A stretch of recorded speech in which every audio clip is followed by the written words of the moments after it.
स्नान करने के कारण तबीयत खराब हो जाती है। तो भगवान,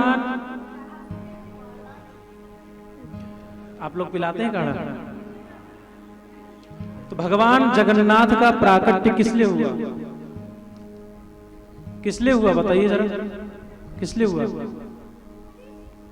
इसलिए कहते हैं, नहीं पता भगवान का प्राकट्य किस लिए होता है? किस लिए होता है भगवान का प्राकट्य? भगवान जगन्नाथ का प्राकट्य हुआ है तो अपने भक्तों के कल्याण हेतु हुआ है। भगवान जगन्नाथ उड़ीसा में बाद में आए।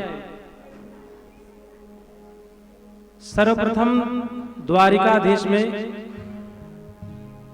इसकी द्वारिकाधीश की कथा है। सर्वप्रथम बहुत सारी पटरानियां बैठी थी, माता रोहिणी भी बैठी थी, भगवान कृष्ण भी अपने सिंहासन पर बैठे हुए थे, सुभद्रा, बलराम, कृष्ण वहीं पर बैठे हुए थे। तो भगवान की पटरानियों के मन में जिज्ञासा प्रकट हुई कि हमें ब्रज की लीला श्रवण कराइए। माता रोहिणी ने कहा ठीक है, हम सुनाते हैं। लेकिन माता रोहिणी ने यह भी कहा कि ब्रज की लीला ऐसी है कि निश्चित है तुम्हारे नेत्रों से अश्रुपात होगा। पटरानियों ने कहा ठीक है मां, लेकिन हम आपसे एक आदेश चाहते हैं कि इस कथा में हम सभी पटरानियां होंगी। कथा को ध्यान से श्रवण करिए। हम सभी पटरानियां होंगी, लेकिन केवल 3 लोग नहीं होंगे। कौन कौन? सुभद्रा, दाऊ भैया और द्वारिकाधीश भगवान श्री कृष्ण। क्यों नहीं होंगे? बोले कि दाऊ भैया इसलिए नहीं होंगे, रोहिणी मैया ने कहा कि दाऊ तो मेरा पुत्र है, मेरे पुत्र को तुम लोग कैसे मना कर सकती हो? तो पटरानियों ने कहा कि देखिए, हम द्वारिकाधीश की अर्धांगिनी हैं और हमारे जेठ हुए दाऊ भैया। तो जेठ के सामने हम जा सकते हैं क्या?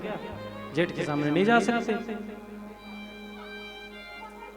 इसलिए पटरानियों ने एक ग्रुप बनाया। पटरानियों ने कृष्ण, सुभद्रा और दाऊ भैया को खेलने के बहाने उन्हें बाहर भेज दिया।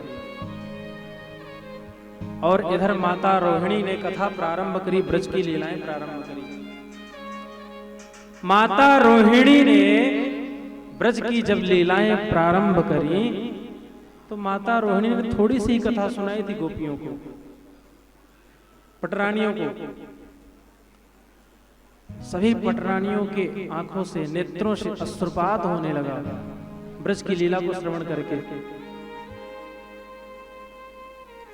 तो सभी पटरानियां फिर वहां से चली गईं।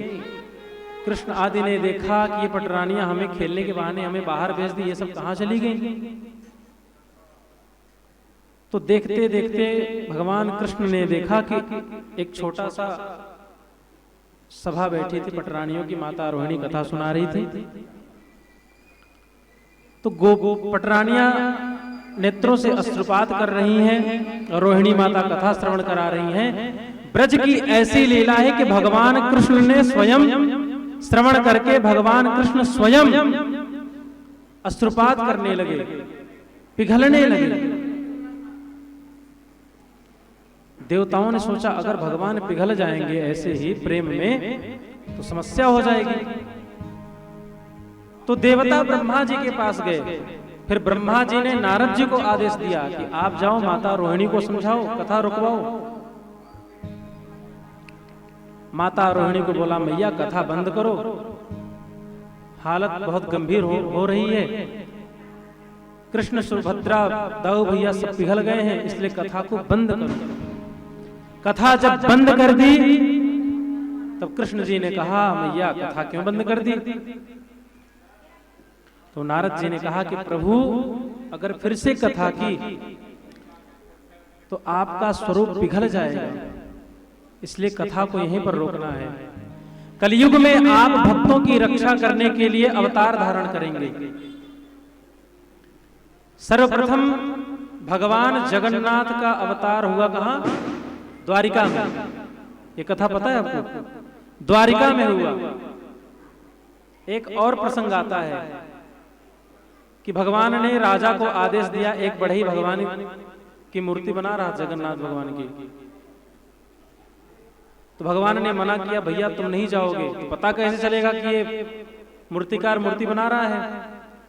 बोले कि छेनी हथौड़ी लेकर के जब बनाना बंद कर देगा तब पता चलेगा, तब हमें पता चल जाएगा कि मूर्ति पूरी तरह तैयार हो गई।